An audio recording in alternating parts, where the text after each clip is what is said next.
Hi friends, నా పేరు Anand. Welcome to top news.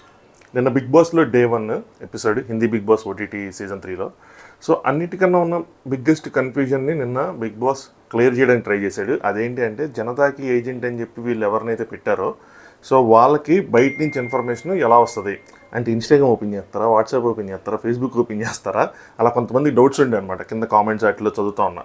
ఎలా ఇస్తారు ఏంటి అని చెప్పి బిగ్ బాస్ మొత్తానికి వాళ్ళకైతే ఫోన్ ఇవ్వాలి, ఇదైతే క్లియర్. అదర్వైజ్ ప్రతిసారి కన్ఫెషన్ రూమ్కి పిలిచి అయితే చెప్పలేడు కదా, ఇంకా మీ గురించి ఇది అనుకుంటున్నారు, వాళ్ళ గురించి ఇది అనుకుంటున్నారు, వీళ్ళ గురించి ఇది అనుకుంటున్నారని. ఆబ్వియస్గా అక్కడ ఉన్నందరూ డౌట్ వచ్చేస్తుంది. ఎందుకంటే అక్కడ ఉన్న వాళ్ళందరూ చెప్పేశాడు, మీలో ఒక ఏజెంట్ ఉన్నాడు, వాళ్ళ జనాల సైడ్ నుంచి ఆడుతూ ఉంటాడు, కాసుకోండి అని. అది ఎలా చేస్తారు ఏంటి అన్నది నిన్న ఎపిసోడ్లో క్లారిటీ ఇచ్చిందనమాట. నేను అందరినీ పిలిచాడు బిగ్ బాస్. అందరినీ పిలిచి కూర్చోబెట్టి మీలోనే జనతాకి ఏజెంట్ ఉన్నాడని వాళ్ళకి చెప్పేశారు.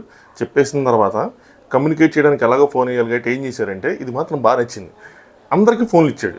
అందరినీ కన్ఫెషన్లో పిలిచాడు. పిలిచి ఎలా ఉన్నారు ఏంటి అని చెప్పి కాసేపు బాతా కానీ కొట్టి, ఎందుకంటే సింపుల్గా ఫోన్ ఇచ్చేయచ్చు. బట్ ఎవరైతే మెయిన్ వాళ్ళు ఉన్నారో వాళ్ళకి చాలా విషయాలు చెప్పాలి కాబట్టి అందరికీ కాసేపు టైం పాస్ చేసి ఫోన్ ఇచ్చి, ఆ ఫోన్కి ఒక పాస్కోడ్ ఇచ్చారు. ప్రతి ఒక్కరికి ఒక్కొక్క ఫోన్కి ఒక్కొక్క పాస్కోడ్, అది ఎవరితో షేర్ చేసుకోకూడదు. అందులో ఒక మెసేజింగ్ యాప్ ఉంటుంది, ఓన్లీ వన్ మెసేజింగ్ యాప్, నాకు తెలిసి మిగతా వేపు పనిచేయవు. ఆ మెసేజింగ్ యాప్ ఏంటంటే అందులో కూడా గ్రూప్ ఉంది, వీళ్ళందరూ కంటెస్టెంట్స్ కలిపి ఒక గ్రూప్ ఉంది. అందులో ఓన్లీ ఇన్కమింగ్ మెసేజెస్, అంటే బిగ్ బాస్ టీం ఏదైనా చెప్పాలి అనుకుంటే దానిలో వస్తుంది.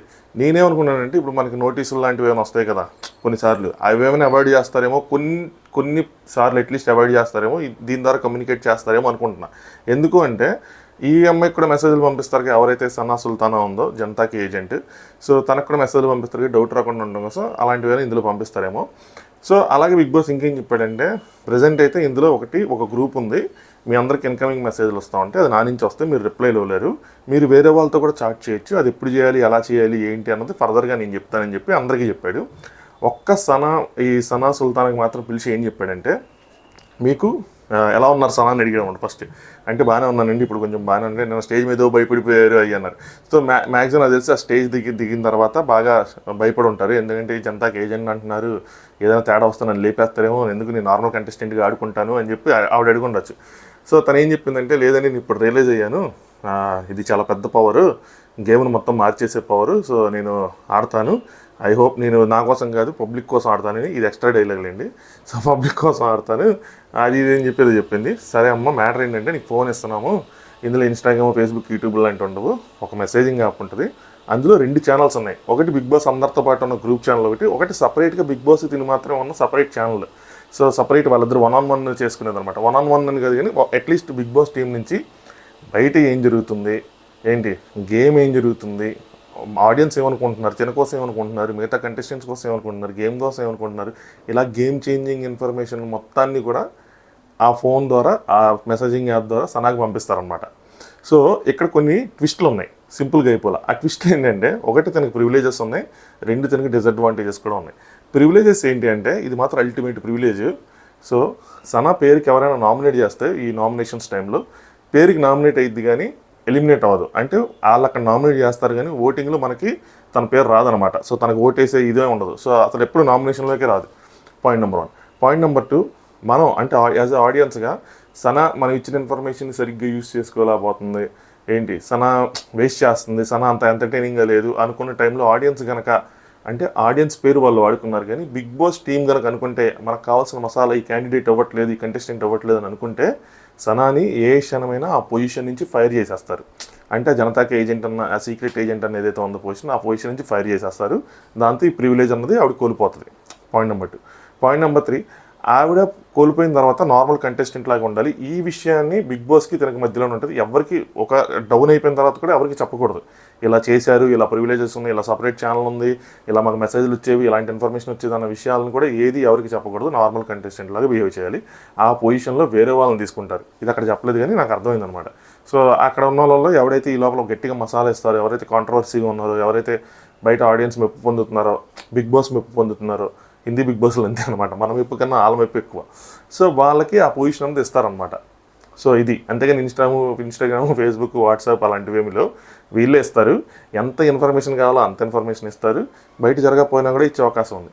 నెక్స్ట్, మన తెలుగులోకి ఇక్కడికి వచ్చే డౌట్ ఏంటంటే, అరే నామినేషన్ లాగా రాకపోతే ఓటింగ్ బిల్డప్ అవ్వదు, ఓటింగ్ బిల్డప్ అవ్వకపోతే ఏ క్షణమైన ఎలిమినేట్ అయిపోయింది అంటే మన తెలుగులో కాబట్టి. హిందీలో ఓటింగ్ అంత ప్రయారిటీ ఉండదు. నేను అబ్జర్వ్ చేసింది అయితే మాత్రం. సో వాళ్ళు ఉంచాలనుకుంటే ఉంచుతారు, గంటేయాలనుకుంటే గంటేస్తూ ఉంటారు. సో అంత భయపడాల్సిన అవసరం లేదు. ఆ అమ్మాయి 2 వారాలు 3 వారాలు అనుకుని వచ్చి ఉంటుంది. సో సీజన్ 7-8 వారాలు మినిమం ఉంటుంది కాబట్టి అంతవరకు లాక్కెళ్ళారంటే అమ్మాయి గ్రేట్. అంటే అమ్మాయి కొంచెం లక్కీగానే ఫీల్ అవ్వాలి. సో లెట్స్ సీ ఆవిడ ఎలా ప్లే చేసిద్ది ఏంటి అన్నది. సో ఇది మెయిన్ పాయింట్ నిన్న ఎంటైర్ 1 అవర్ ఎపిసోడ్లో. మిగతాదంతా చిన్న చిన్న పాయింట్లు, కొద్దిగా సోది పాయింట్లు, అంటే పెద్ద ఏమి లేవు. దీని తర్వాత నాకు మెయిన్ ఇష్యూగా అనిపించిన పాయింట్ ఏంటంటే, మన సాయికి తెలుగు అతనికి చాలా పెద్ద ప్రాబ్లం వచ్చింది. అది అయిన తర్వాత అరే ఇప్పుడు ఏం చేయాలి అన్న ఫీలింగ్ వస్తుంది. అదేంటి అంటే పాపం అండర్వేర్లు ఎక్కడ ఆరేసుకోవాలో తనకు అర్థం కావట్లా. అంటే అందరూ ఉన్నారు కదా పబ్లిక్గా. సో అండర్వేర్లు ఎక్కడ ఆరేసుకోవాలని చెప్పి మళ్ళీ అది ఆ లేడీస్ దగ్గర చెప్తున్నాడు. అండర్వేర్లు ఎక్కడ ఆరేసుకోవాలంటే ఆ Shivani UP side village type influencer ఉంటుంది. వచ్చి నీకేందయ్యా అబ్బాయి, నీ చెడ్డీని ఎక్కడైనా ఆరేసుకుంటావు, మా పరిస్థితి ఏంటి ఆలోచించింది. ఇదంతా నాకు కరెక్టే కదా, పాయింటే కదా అనిపించింది. పాపం ఓపెన్గా ఉంటుంది, అందరికీ యాక్సెసిబిలిటీ ఉన్న ఏరియాసే. అబ్బాయిలు ఎక్కడ ఆరేసుకోవాలి, అమ్మాయిలు ఎక్కడ ఆరేసుకోవాలి, పాపం అమ్మాయిలు అన్నట్టు అనిపించింది అనమాట. నెక్స్ట్ ఇంకొక ఇష్యూ ఏంటి అంటే, పౌలోమి అని చెప్పింది స్టేజ్ మీద అని చెప్పింది. సార్ జెంట్స్కి ఒక వాష్రూమ్, లేడీస్కి ఒక వాష్రూమ్ సపరేట్గా ఉండాలి సార్. ఎందుకంటే వాళ్ళు వాడే విధానం వేరుగా ఉంటుంది, మేము వాడే విధానం వేరుగా ఉంటుందని వ్యాలిడ్ పాయింటే. వెళ్ళంగానే స్టార్ట్ అయ్యింది ఈ పాయింట్ మీద డిస్కషన్ అనగానే వెళ్ళింది వ్యవస్థలోకి వెళ్ళంగానే స్టార్ట్ అయింది. సో ఎవరో సరిగ్గా ఫ్లష్ చేయలేదనో, ఎవరో సరిగ్గా వాడలేదనో, అది బాయ్సే వాడలేదని చెప్పి ఆల్రెడీ స్టార్ట్ అయిపోయింది. సో అదొక గొడవ. ఇంకేం గొడవలు అంటే కిచెన్లో గొడవలు ఏరియా అనమాట. ఇప్పుడు మనకి ఇంక స్టార్టింగ్లో ఉండేవే.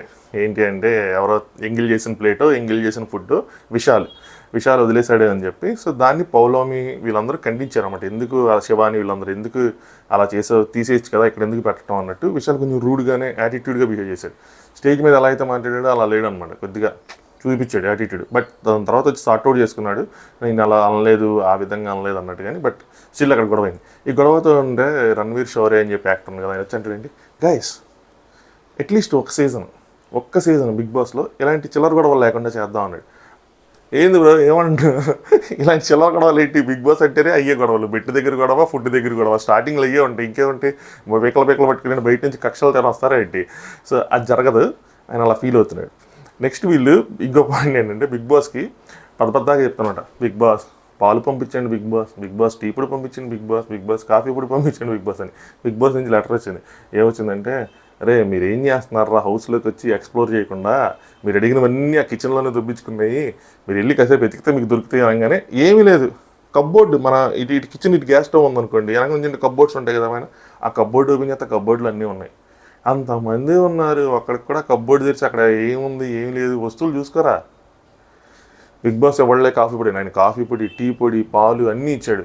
తాగండి ఫస్ట్ మీరు ఎంజాయ్ చేయండి, ఎంజాయ్ చేసి గట్టిగా గొడవలు పడండి, సిద్ధం అంటే బలిచ్చే ముందు మేకను మేపుతారు కదా, అలాగే ప్రజెంట్ ఫుడ్ గట్టిగా ఇచ్చి మేపుతున్నారు. వేరే కొంతమంది డౌట్లు వస్తున్నాయి, ఫుడ్ సరిపోదేమో తర్వాత అని. అది next last point, stupid point Armaan మాలిక్ది అనమాట. అర్మాన్ మాలిక్ జస్టిఫై చేసుకోవాలనుకున్నాడు తను ఎందుకు 2 మ్యారేజ్లు చేసుకున్నాడు ఏంటి అని.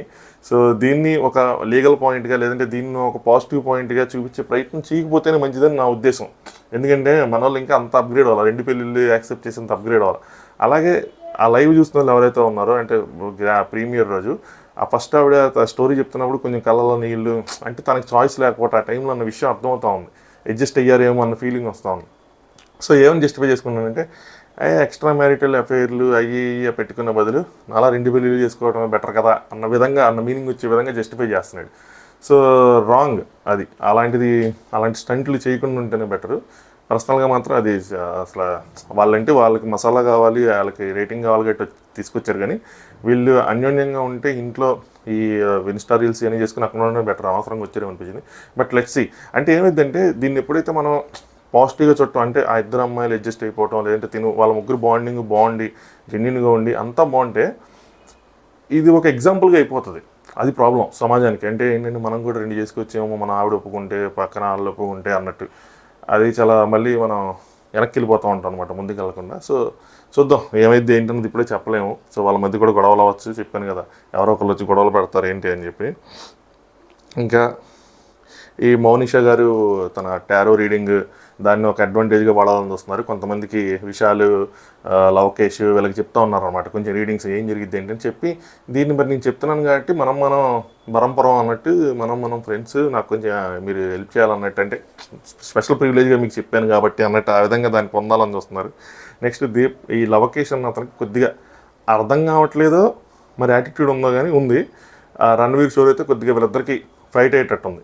సో వీళ్ళు ఏంటంటే దీపక్ లోకేష్ విశాల్ వీళ్ళు ఏంటంటే ఇన్స్టా ఇన్ఫ్లుయెన్సర్స్ కాబట్టి వీళ్ళు కొంచెం మాట్లాడటం, కామెడీ చేయటం. ఈ రణవీర్ అన్న సినిమా బ్యాక్గ్రౌండ్ వచ్చాడు కాబట్టి వెంటనే తీసుకోలేకపోవచ్చు టీవీ ఆర్టిస్టులు, సినిమా వాళ్ళు ఈ కామెడీని, సోషల్ మీడియా కామెడీని, ఆ పంచులని వెంటనే తీసుకోలేకపోవచ్చు. లాస్ట్ బిగ్ బాస్ ఓటీటీ సీజన్లో కూడా నేను చూసాను అనమాట. ఒక టీవీ సీరియల్ యాక్టర్ ఒకడు ఉండేవాడు, ఒక ఆయన ఉండేవాడు, ఎల్విష్ తనతో మాట్లాడేటప్పుడు పంచులేస్తామంటే తీసుకులేకపోయేవాడు, ఊరికినే ట్రిగ్గర్ అయిపోయాడు అనమాట. సో అలా ట్రిగ్గర్ అయ్యి వీళ్ళ మధ్యలో కూడా గొడవలు అయ్యే అవకాశం అయితే కనిపిస్తుంది. ప్రజెంట్ అయితే లోలో ఉంది, బట్ కోల్డ్గా ఉంది, స్టార్ట్ అవుతుంది. నెక్స్ట్ అర్మాన్ వెళ్ళి రణవీర్ని అడుగుతాడు అనమాట, భయ్యా మీరు ఇలా హిందీ సినిమాలు చేస్తారు కదా, నాకు కూడా ఏదైనా సినిమా ఆపర్చునిటీ అంటే, అరే బాబు నాకేమంటే నేను ఎందుకు వస్తా బిగ్ బాస్కి అన్నాడు ఆయన సింపుల్గా. సో ఆయన ఉద్దేశం బిగ్ బాస్కి వచ్చే వాళ్ళందరికీ సినిమా ఆఫర్లు ఉండవు, ఇంకా ఫేడ్ అవుట్ అయిపోయిన వాళ్ళు వస్తారని. అంటే ఒక విధంగా రైటే, కొద్దిగా ఆఫర్ సిగ్నల్ ఏంటంటే మళ్ళీ లైమ్లో ఇట్లా రావడానికి బిగ్ బాస్ని ఏదో ప్లాట్ఫామ్గా యూజ్ చేసుకుంటారు. సో పాపం బయట తనకు ఆఫర్స్ లేవు అంతగా. మంచి యాక్టర్, చాలా సినిమాల్లో చూసుంటాం మనం. సో అది నెక్స్ట్ ఇంకా అంతే, అంతకుమించి ఏం జరగలేదు. ఇంకా స్టార్టింగ్లోనే ఉంది కదా అయ్యే విశేషాలు. స్టార్టింగ్లోనే ఉంది కాబట్టి కొద్దిగా డౌన్లో ఉంది. మెయిన్ పాయింట్ అదే, ఫోన్ రిలేటెడ్, అంటే ఎలాగా ఎలిమినేట్ అవుతారా, ఎలిమినేట్ అయితే ఏంటి పరిస్థితి అని. సో నామినేషన్స్లో వస్తారు అంటే వాళ్ళు బయట అక్కడ చేస్తారు కానీ మనకు చూపిరు ఓటేసేయడానికి, ఆ అమ్మాయి ఆప్షన్ రాదనమాట. సో అలా ఉండదు.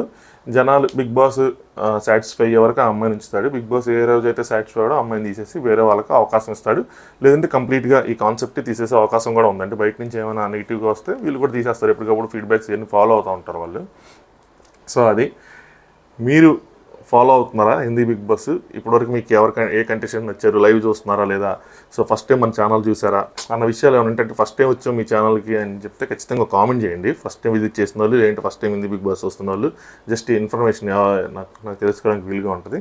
అలాగే ఛానల్ లైక్ చేయండి, దాంతోపాటు ఛానల్ని సబ్స్క్రైబ్ చేసుకోండి, వీడియో లైక్ చేయండి, ఇలా బయటికి వెళ్ళాలి, అందుకని కొంచెం హడావుడిగా ఉందన్నమాట. అంతే. మళ్ళీ నైట్ ఎపిసోడ్ తర్వాత నైట్ కష్టం లేండి, మళ్ళీ రేపు మార్నింగే రివ్యూతో కలుసుకుందాం. Thanks for watching top views.